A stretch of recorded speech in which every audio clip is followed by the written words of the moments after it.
안녕하세요. 자, 여러분 이제 일곱 번째 여러분하고 22년 판례 좀 정리해 봅니다. 뭐 판례가 많지는 않고요.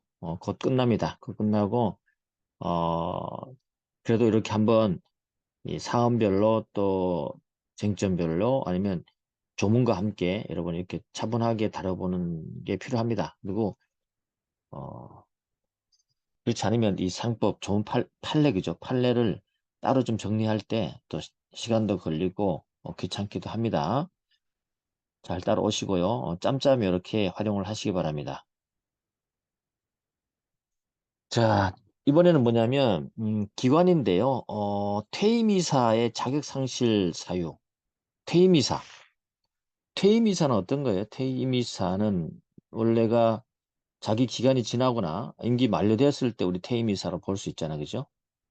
이럴 때 퇴임이사의 자격상실과 관련되는 내용이 하나 나왔는데 한번 보도록 하겠습니다. 아주 음, 중요하다기보다도 그죠? 이론적으로 한번 짚어볼 의미는 있습니다. 자, 사안을 여러분 뭐 꼭 기억해야 될 건 아니지만 사안을 보면 이 갑은요, 2010년 3월 30일 날 제주일보사 이사로 중임된 후에 정관상 임기가 만료됐어요. 그래서 우리 정관상 임기 만료되면 대표이사나 이사는 어때요? 후임 이사가 들어올 때까지 그때까지 퇴임 이사는 임기를 유지하죠. 그죠? 임기라기보다도 업무를 하게 되죠. 그러고 있습니다. 그래서 퇴임 이사와 대표이사로서의 지위를 계속 유지하게 됩니다. 그죠? 있었다. 이것도 마찬가지로. 근데 제주일보사는 갑의 특정경제법상 유죄 판결 범죄 사실로 이득을 얻은 기업체. 이 제주일보사 자체가 특경법상 그죠? 범죄와 관련되는 기업체가 해당된다는 거죠. 그래서 결국은 어때요? 갑은요. 유죄 판결이 확정된 때부터 징역형의 집행이 종료된 5년 기한일까지 제주일보 취업할 수 없어요. 그리고 퇴임이사 또는 퇴임 대표이사 권리 의무도 가질 수 없게 됐어요. 그래서 갑은 퇴임이사로서 이사의 결의에 관여할 수 없고 퇴임 대표이사라 주총의 적법한 소집권자가 될 수 없잖아요. 그죠? 그돼 있기 때문에. 근데 퇴임 이사인 을과 함께 이 사건 이사회 결의를 하고 또 주총회를 소집했다는 거죠. 이 퇴임 이사 지금 특경법상의 유죄 판결 받은 기업체에 해당되는 대표이사 그죠? 이자가 자격이 없단 말이야. 권리도 없는데도 불구하고 이사회 결의 거쳐 주총회 소집했다. 이 주총회 결의가 적법한가? 이 문제거든요. 적법한가? 적법한가? 가보시면 임기 만료 당시에 쟁점을 보시면 이사 정원의 결혼이 생기거나 후임 대표 선임되지 않아서 퇴임 이사 있던 사람이 사실은 왜냐하면 퇴임 이사를 이렇게 두게 된 이유는 이 업무의 공백을 위해서 둔 것이잖아요. 그죠? 둔 것이기 때문에 이런 특경법에 유죄 판결 받았다 하더라도 업무는 해야 되지 않겠나라고 생각해 볼 수도 있겠네. 그죠? 그래서 유죄 판결된 범죄 행위와 밀접한 관련이 있는 기업체의 퇴임이사 또는 어서 권리 의무를 상실하게 되냐면 이 판결이 확정됐을 때 우리 판례는 상실된다 그랬어요. 아무리 퇴임이사고 업무에 공백이 있다 하더라도 이 특경법상이 잘못된 거는 상실된다 이렇게 한 겁니다. 두 번째는 소집 권한 없는 자가 이사의 소집 결정 없이 소집하여서 이루어진 주총의 효력은 어떻게 될까요? 한번 따져보도록 하죠. 관련 조문은 그렇습니다. 뭐 확인만 좀 하죠. 결혼이 생겼을 때 법원 또는 정관에 정한 이사의 원수를 결한 경우는 임기의 만료 또는 사임으로 해서 퇴임한 이사는 새로 선임된 이사가 취임할 때까지 이사의 권리 의무가 있다. 알겠죠? 요거예요. 그리고 이항에 가보면 필요할 때는 법원은 이사, 감사, 기타 청구에 의해서 일시이사라 하죠. 임시이사의 직무를 할 자를 선임할 수 있어요. 아니면 이제 이렇게 에, 기존 퇴임 이사가 계속 업무를 하게 되는 거죠. 그런 조항이 386조예요. 기억해 두셔야 되죠. 조문도 이렇게 같이 해봅시다. 그 다음에 상법 362조 가면요. 이사회 소집은 누가 할까요? 아니, 총회 소집은요. 주총회 소집은 규정이 없는 경우에는 이사회가 결정하겠죠. 이사회가. 그 다음에 이사회 결의는 뭐 그렇습니다. 근데 이사회 결정하는데 거기에 이사회 구성원인 중에서 퇴임한 이사가 있고 특경법상 잘못됐을 때 판결을 받을 때는 그자가 이사회에 참석할 수 있는 권한이 있는가? 이게 문제될 수 있겠죠. 여기 따져갑니다. 여러분 제가 이렇게 판례 사안을 사안 그 다음에 쟁점 관련 조음은 그 쟁점의 해결 그 다음에 사안의 해결 이렇게 주고 있잖아요. 요게 곧 여러분이 사례형의 하나의 답안의 표출의 순서라고 보시면 될 것 같고요. 근거로서. 그 다음에 평소에 판례가 나오는 것도 이러한 패턴과 시스템으로 나온다는 걸 알고 있으면 좋습니다. 그래야 나중에 여러분들이 어디에 활용을 하더라도 도움이 된다 이 말씀을 드리고요. 자, 그럼 판결 요지를 볼게요. 여기 뭐 크게 쟁점이 뭐 많은 것은 아니니까 한번 보면요. 간단하게 되냐 안 되냐 살펴보면 돼 사실. 그래서 이거는 사안이 있었다는 것 정도 알아두시고요. 자, 그래서 법률 또는 정권에 정한 뭐 쭉 아까 봤던 것이고 일시이사 또 선임할 수 있다 됐고요. 이사 정원의 결혼이 발생한 경우에 새로운 이사를 선임할 때까지 그거죠. 취지가 뭐예요? 업무 공백 방지죠. 알겠죠? 업무 공백 방지입니다. 그쵸? 그래서 회사의 운영이 계속되도록 회사의 운영 계속을 위해서 이런 퇴임 이사 제도를 두고 있다. 그쵸? 그 정도 알아두시면 될 것 같고 조문에 대한 취지. 그 다음에 특경법이 이제 이게 문제됐던데 이 특경법에서 문제돼서 유죄 판결 받았을 때 어떻게 할 거냐 이 문제거든요. 뭐 여기에 대한 특경법에 대한 구체적인 내용은 많이 할 거 없어요. 여러분들이. 일단 뭐 5억 원 이상 사기 횡령 등의 특경법에 가중처벌되는 특정재산 범죄로 유죄 판결 받은 사람은 법무부 장관의 승인을 받은 경우 아닌 한 유죄 판결이 확정된 때로부터 특경범죄의 그죠? 기한 동안 유죄 판결된 범죄 행위와 밀접한 관련이 있는 기업체는 취업할 수 없어요. 알겠죠?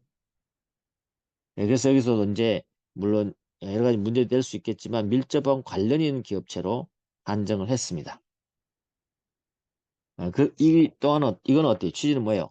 경제범죄 재발 방지, 건전한 경제질서 확립, 국민경제 발전. 이거 위해서 한 취지가 있다는 거죠. 그래서 특경법의 취지는 어떤 건지 아시겠죠?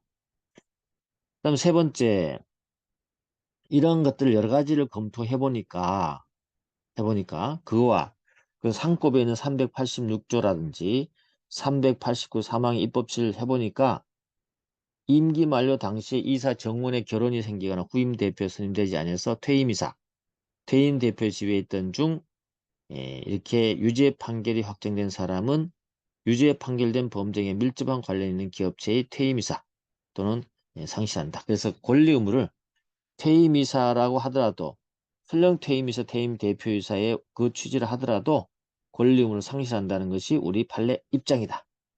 알겠죠? 퇴임됐지만 임시적으로 회사의 연속성을 위해서 업무를 해줘야 되는 자가 하더라도 여기 특경법에 해당되면 안 된다 이거죠. 네 번째는 주총회를 소집할 권한이 없는 자가 그지 권한이 없겠죠. 이사의 주총회 소집 결정도 없이 소집한 주총회 결의는 특별한 사정으로 난 그죠. 총회 및 결의가 볼 만한 사실상 존재한다고 볼 수 없죠. 그래서 설립 과정에 중대한 하자이기 때문에 법률상 존재하지 않는다고 봅니다. 총회 결의 자체가 존재하지 않는다고 보는 거죠. 원래 요 판례는 여러 번 나왔던 거고요. 그러면 이 사안에서 와 관련돼서 연결시켜 보면 이사회 결의는 퇴임 이사인 을만이 출석해서 이사 가반수 출석이 그죠? 퇴임 이사인 을만 출석했다. 을만 출석했죠? 이사 가반수 출석이 이루어지지 않는 상태죠? 왜? 퇴임 이사 갑은 애초에 결의 자격이 없이 한 거죠. 그죠? 그 의사 정도수를 충족하지 못해서 무효이고요. 따라서 이 사건 총회는 어때요?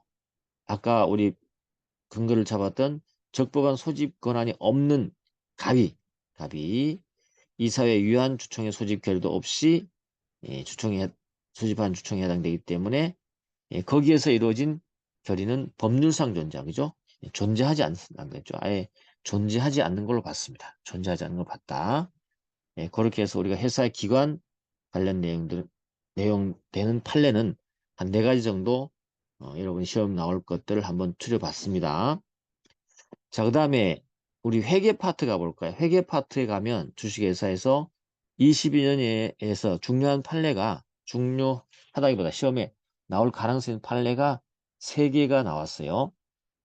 구체적으로 배당금 지급 청구권에 대한 것, 그 다음에 중간 배당금 청구에 대해서 이 부분도 새로운 어떤 그런 법리를 만들어 준 거기 때문에 꼭 알아둬야 되고요. 그 다음에 소수주주의 회계장부 등의 열람 등사 청구권하고 이유 기재를 어느 정도 해야 될 것이냐. 또 그 다음에 여기 된 부당성에 관한 주장 증명 책임 누가 할 거냐 라는 건데 기존에 있던 것에서 조금씩 확장되어서 이론적으로 성립된 판례이기 때문에 우리가 기억을 해 두셔야 됩니다. 그렇죠? 자, 구체적인 배당금 지급 청구권은 어떻게 발생하는가 보겠습니다. 주요 쟁점은 이겁니다. 사안은 크게 볼 거 없어요. 주식회사의 정관에서 회사의 배당 의무를 부과하면서 배당금 지급 조건이나 배당금의 산정 방식 등을 구체적으로 정하고 있기 때문에 개별 주식에 배당할 금액이 일의적으로 산정되고 대표이사나 이사회가 배당금 지급 여부 등을 달리 정할 수 있도록 규정이 없는 경우. 그렇죠? 대표이사나 이사회가 이 배당금 지급을 어떻게 할 건지에 대해서 따로 정하도록 규정이 없어요. 정관에서 정한 지급 조건이 갖춰지는 때에 주주에게 구체적이고 확정적인 배당금 지급 청구권이 인정될 수 있는지. 대표이사나 이사회가 따로 정할 수 없고 정관에 정해져야 되는데 그러면 그렇기 때문에 정관에 정한 조건이 갖춰져야만이 확정적이고 구체적인 배당금 지급 청구권이 발생될 거냐 했는데 판례가 그렇다고 했어요. 그렇다고 했어요. 일단 정관에 정해져 있고 또 대표에서는 이사회가 정하도록 정하지 않았기 때문에 이때는 정관에 정한 조건이 갖추어져야만 된다는 게 판례 입장. 두 번째, 회사 주총에서 이익배당 결의를 하지 않았다거나 이익배당을 거부 결의를 했다는 사정을 들어서 배당금 지급 거절할 수 있느냐? 안 되죠. 주총에서 이익배당 결의를 하지 않았다거나 이 경우죠. 지금 정관에서 지급 조건이 갖춰지는데 한다고 돼 있었잖아요. 그죠? 회사가 이건 주총에서 아직 결의 안 했거나 안 했다. 그다음에 이익 배당을 거부하는 결의를 했다. 그러면서 지급 거절할 수 있느냐? 안 됩니다. 알겠죠? 정관에서 명확하게 적어놨기 때문에 거기에 따라서 확정된다는 것이 판례 입장이다. 판례 입장이다. 알겠죠? 그게 쟁점이야. 별거 없어요. 그럼 우리 조문을 한번 연결시켜 볼까요? 조문을 한번 연결해 보면 우리 344조에 가보면 이익배당, 자녀재산 분배에 관한 종류주식이 있거든요. 이 종류주식의 1항에서 회사가 이익의 배당에 관해서 내용이 다른 종류를 반영할 때 정관에 그 종류주식의 주주에게 교반한 배당재산의 종류 등등 있죠. 이 조건 등을 이익배당에 관한 내용을 정하여야 한다 했죠. 법에 정하도록 정관에 정하도록 돼 있잖아요. 이익배당 부분에서 법에서 정관에 정하도록 돼 있잖아요. 아시겠죠?